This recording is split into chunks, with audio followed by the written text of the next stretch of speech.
অনেক অনেক কাল আগের কথা। এক গভীর জঙ্গলের পাশ দিয়ে বয়ে চলত টলটলে এক নদী। সেই নদীর ধারে এক গেঁয়ো লোক বসেছে মাছ ধরতে, হাতে তার লম্বা ছিপ। হঠাৎ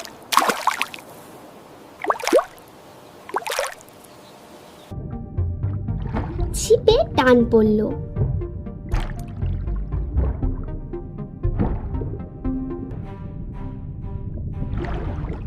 এ তো যে সে মাছ নয়, একেবারে রূপালী রঙের মস্ত বড় এক রুই। লোকটা গায়ের জোরে টেনে মাছটিকে নৌকায় তুলল।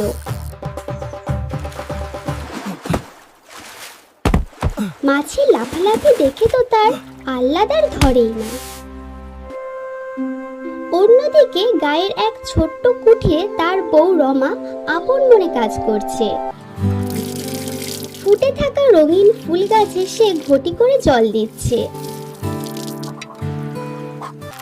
আবার সামনে রাখা মোরগগুলিকে পুরো খেতে দিচ্ছে। লাল টুকটুকে টমেটো গাছ থেকে কয়েকটা পাকা টমেটো ছিঁড়ে আঁচলে নিল সে।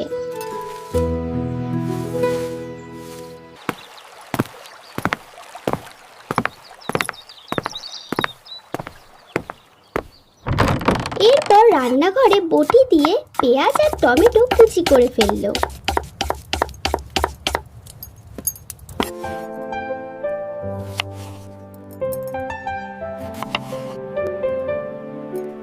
ঠিক সেই সময় লোকটা নৌকো করে মস্ত মাছটা নিয়ে বাড়ি ফিরল।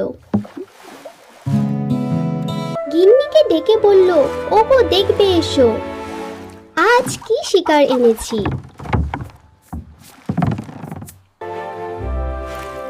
বউ তো মাছ দেখে অবাক।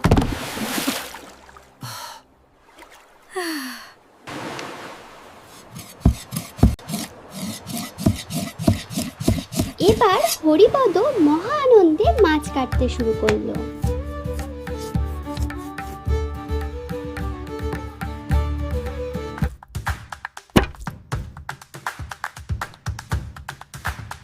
তাড়াতাড়ি জল এনে মাছটা ধুয়ে পরিষ্কার করা হলো।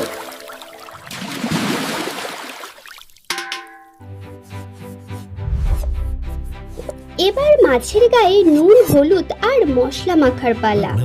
লোকটা মশলা মাখতে মাখতে হাঁক দিল, ও গিন্নি, বাটা মশলাটা দাও না গো। বউ তখনই শিলনোড়ায় টকটকে লাল লঙ্কা বেটে আনলো। সেই ঝাল ঝাল মশলা মাছের গায়ে ভালো করে মাখিয়ে নেওয়া হলো। মাছ তো হবেই, কিন্তু সাথে হবে মচমচে ধোসা।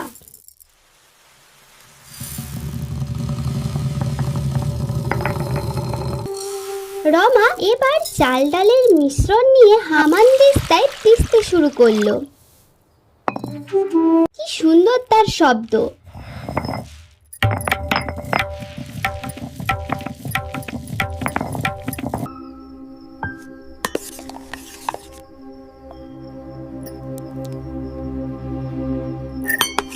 তারপর মাটির উনুনে তাওয়া গরম করে একটু তেল বুলিয়ে দিল। গরম তাওয়ায় মিশ্রণটা ঢালতেই শব্দে ধোঁয়া উঠতে শুরু করলো।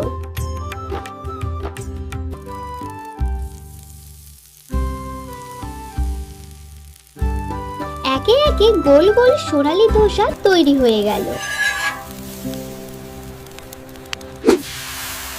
এবার আসল কাজ।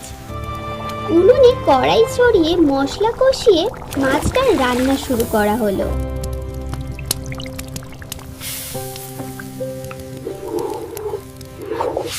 ফুটে ওঠা ঝোলের গন্ধে সারা পাড়া যেন মোমো করছে।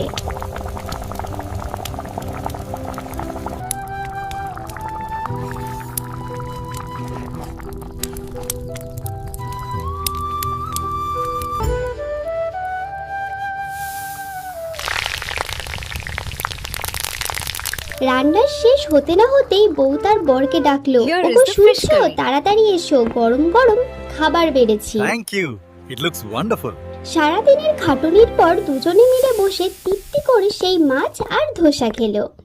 খাওয়া শেষে চললো রাজ্যের গল্প। আজ মাছটা কিভাবে ধরা দিল, বাগানের ফুলগুলো কেমন ফুটেছে, আরো কত কি। দিনের আলোয় উঠোনে বসে তাদের এই হাসি খুশি গল্প আর শেষ হয় না।